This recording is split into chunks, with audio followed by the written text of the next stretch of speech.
today we're going to be previewing the Atlanta Falcons for the 2025 season. Before we get into the video, make sure to leave a like if you enjoy it and hit that subscribe button so you don't miss more content over here. Without further ado, let's get into this Falcons preview. So first, looking at their additions and losses, honestly, when it comes to players that are projected to start, projected to be close to starting, and guys and starters that they lost, not a lot happened to this Falcons team. They bring in Morgan Fox, Jalen Walker, James Pierce, Leonard Floyd, Divine Diablo, Jordan Fuller, and they lose Drew Dahlman, Matthew Judon, Grady Jarrett, and Justin Simmons. First, their additions they made. They bring in Morgan Fox, who is he's just an okay, like, rotational D lineman. Nothing special, but nothing, like, terrible either. Divine Diablo, who they bring in from the Raiders at linebacker. He did not have his best season last year, but he was decent the year before, and he's still 26, so still room to grow. He does need to stay healthy, but if he can be healthy and progress, he can be a solid linebacker.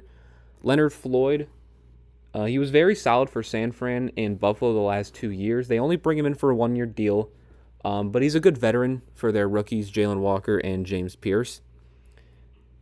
Jordan Fuller, he honestly was not best. He was not the best last year with Carolina, but when healthy, although he wasn't the healthiest last year, he can be an okay player in run defense.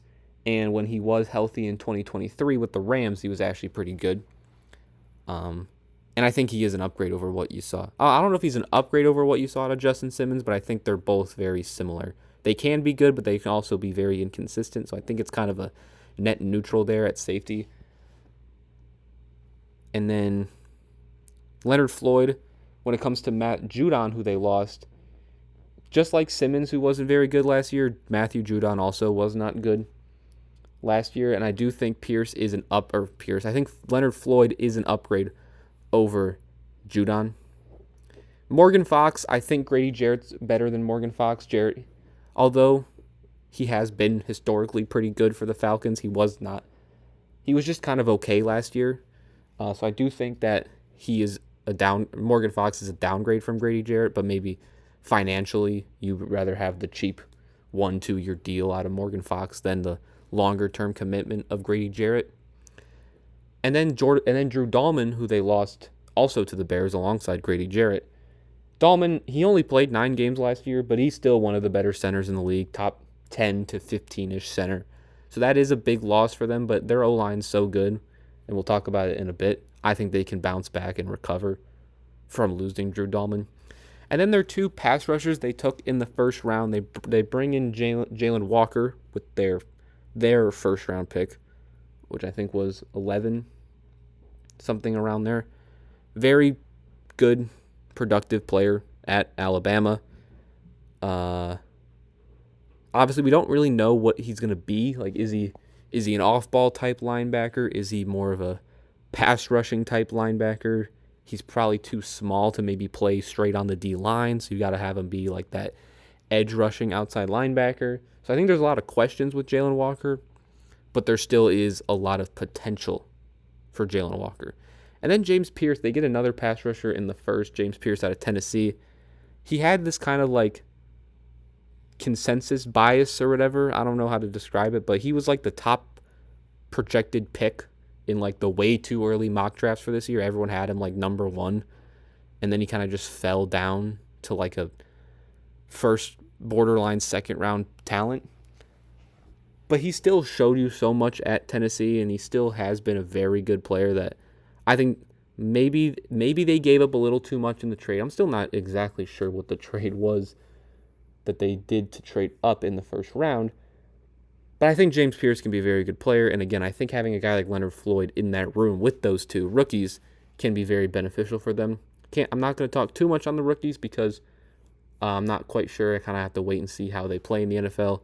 But I like the potential in Walker and Pierce. And I think those 3 edge rushers are clear upgrades over Judon. So I think overall the Falcons had a pretty good offseason. They didn't make a lot of changes, as you can see. But outside of losing Drew Dalman, I don't think they lost too much in free agency. And I think they just got better outside of that. Outside of the center position, I think they got better. But again, there's honestly not much to talk about when it comes to the Falcons offseason. Now looking at their offense as a whole, last year they were actually pretty good in terms of like total points scored with an average passing offense and a pretty good rushing offense. I mean, when you look at the rushing offense, Bijan Robinson, I mean, he's elite. We all know how good Bijan is, Pro Bowl running back, one of the best running backs in the league. And Tyler Algier is also one of the better running back twos in the league. So you could argue that outside of probably Montgomery and Gibbs, you could argue that the Falcons have the second best running back duo in the NFL. So it's pretty obvious why they had a good running offense combined with their pretty good O-line. And I think despite the Drew Dalman loss, they still should have a very good O-line. Again, their center position isn't going to be as good as Drew Dalman, but everything else is pretty much the same. Jake Matthews, very good left tackle. I mean, he's been in the league for so long. He's just been so good for the Falcons for so long. Caleb McGarry, I mean, he's good at run blocking. That's kind of it. He's probably their weak link on this O-line, at least in terms of the guys that played last year. But again, he's a good run blocker, which is obviously helpful for the good running back duo of Bijan and Algier. Lindstrom, another elite player, probably the best player on this entire O-line, maybe even, arguably, I think the best player on the entire offense, maybe even the entire team, Chris Lindstrom. Super, super good for so long. Pro Bowler last year as well. All-Pro second team, I think. Newsel, their new center, Ryan Newsel, their Drew Dalman replacement. Again, didn't play too much because Drew Dalman's the number one guy, but Dalman only played like 9 games. And when Newsel came in, he was actually okay when he played. So maybe with a full year, full offseason, Newsel can play pretty good around these guys. And then Bergeron is another solid guard. So when you have two very good to elite linemen in Matthews and Lindstrom, a good run blocker in McGarry, and guys like Bergeron and Newsel who have played okay to solid, I think it's once again going to be one of the top 10 O-lines in the league, maybe even top 5. And then you add Bijan and Algier behind that, it's going to be another very good run attack from the Falcons. Now looking at the quarterback, Michael Penix obviously didn't play a ton last year because they had Kirk Cousins at quarterback. But in the I think he had 3 starts when I was looking at it. In the 3 starts, to me personally, he showed me flashes of being very good. He did not put the ball in danger really at all. In his 3 starts, he only had 2 turnover-worthy plays, according to PFF. He's a very smart, accurate quarterback, can throw the football really hard. So I really like what I saw from Michael Penix in his limited opportunities, and I think as the full starter going into the year, he'll have a very good year too. And then looking at the sort of weapons around them, at receiver, Drake London sort of had a breakout year in year 3. Not that he wasn't good before then, but his third year and his last year was really when he had a top tier season. Like before then, he was just a very good receiver, but this most recent season, he was very good, borderline top 10 in my opinion. Darnell Mooney, their receiver 2, very good receiver 2, another. Just like how Tyler Algier is one of the better running back 2s, I think Darnell Mooney is up there in receiver 2s. Not quite borderline, not quite like top 3 like Algier might be, but he's a definitely top 10 receiver 2. Very good deep threat as well, like big time playmaker. Like he can make a lot of big plays, Mooney can. Then outside of that, you got Ray McLeod, who was just okay. He can be a reliable slot guy, not going to make too many drops or mistakes, but nothing special. But having him alongside Mooney and London, it's fine that he's just a solid slot guy. Washington didn't really play too much at all in his rookie year. Kadarrell Hodge also didn't play too much. I think he caught the game winner versus Tampa last year, but outside of that, I don't think he got too much actual reps. And then Jamal Agnew, he's the return. He's a return guy more. That's what he's more for. He's not gonna. I don't think he's gonna do too much in the receiver area. Another guy that I want to talk about is Nick Nash. I think he won the Triple Crown at San Jose State. I might be getting getting that wrong, but they bring him in as an undrafted free agent. So I like that pickup, and I think he has potential to take Agnew's spot, maybe even McLeod's spot as the number one slot guy. And then at tight end, I mean, the tight end is the big debate with this Falcons team and Kyle Pitts. How good is Kyle Pitts actually when it comes to the NFL? He is a free agent this year, so that's going to be a huge decision for the Falcons. They also got to pay guys like Algier and Caleb McGarry too. But Kyle Pitts being a free agent, this is his potentially last chance as the Falcons tight end. Honestly, he was actually very decent and very good last year, which I think was I'm pretty sure last year was like his best season. He's not really your typical tight end. He's more of just a really big wide receiver, which is why I think that leads to him not having necessarily the same like results you see from tight ends. And he's like used differently than a traditional tight end. And that's why I think he was picked so high, because of that upside that he had. But it just hasn't been what the Falcons hoped for with the selection they made with him. I forgot where he got picked exactly. But again, this is a big year for Pitts. And even if he doesn't get super good, and even if they let him go this year, even if they let him walk after this season, when it comes to this season alone, he's still a good tight end, even if he doesn't get better. And he's a good complementary tight end to the rest of this offense. And then Charlie Warner, he honestly didn't play too much, but he's now their number 2 tight end. So again, I think it's going to once again be one of the better running games in the league. And I think if Penix can build on the flashes he showed last year, I think it can also be a very good passing game as well.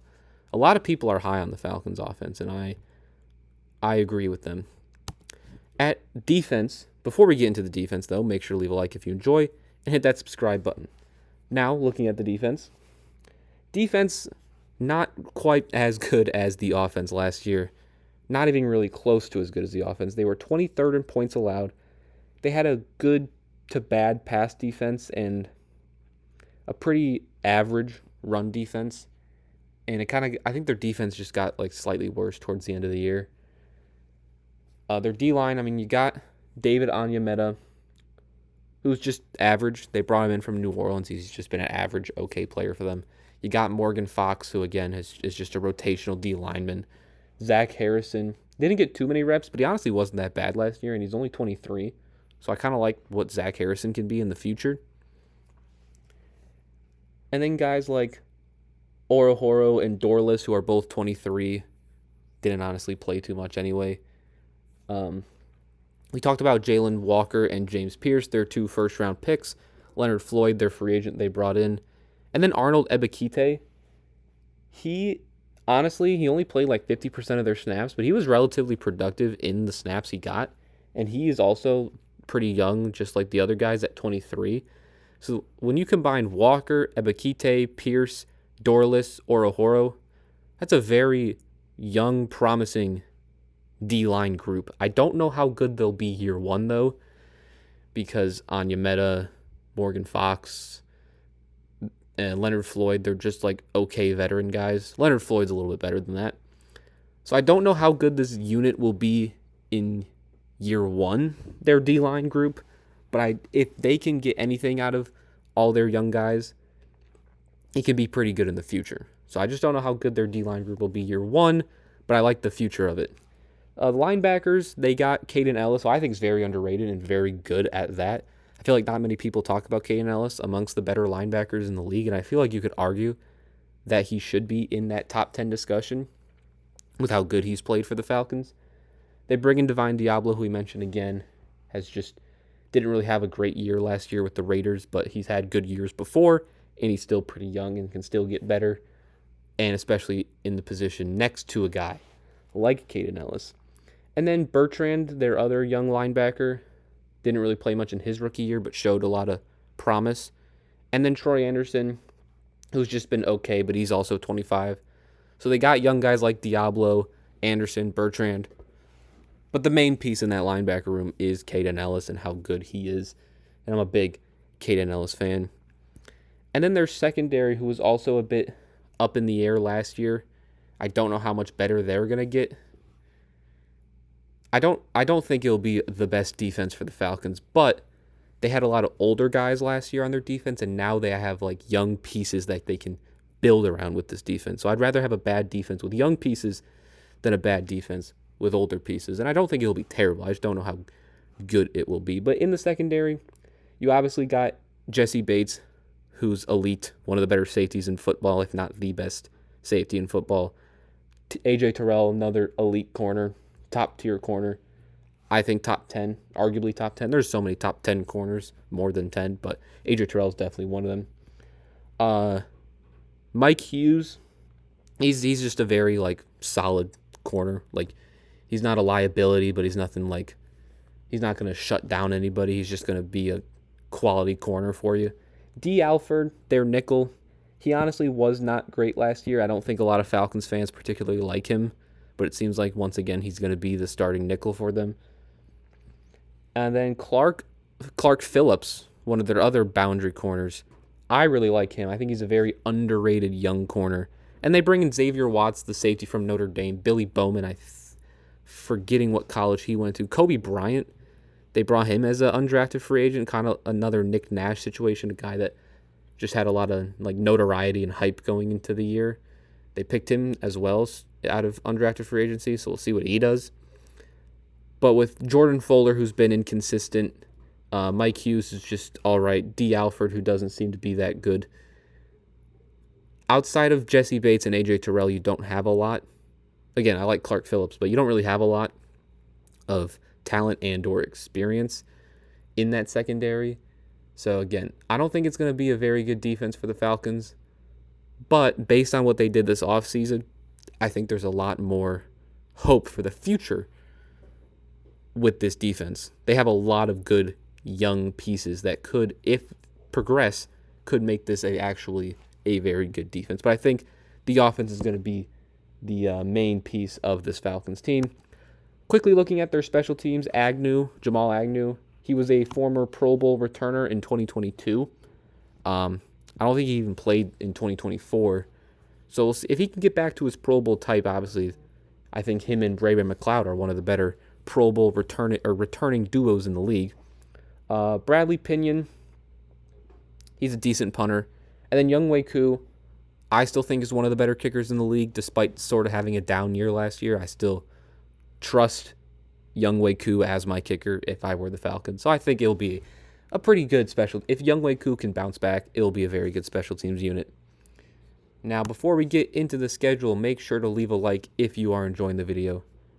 And let me know in the comments section what record you think the Falcons will finish the season with. They have the 20th hardest schedule based on win percentage, and their over-under is set at 7.5. I do think they have a very good chance of hitting the over on that 7.5 mark. Because one, you're in the NFC South. They could honestly win 5 games in the NFC South, and I wouldn't be surprised. They could also win 3 or 2, and I also wouldn't be surprised. That's how sort of tight and contested that division is. I think that division alone really gives them a lot of variety in what their record can actually be.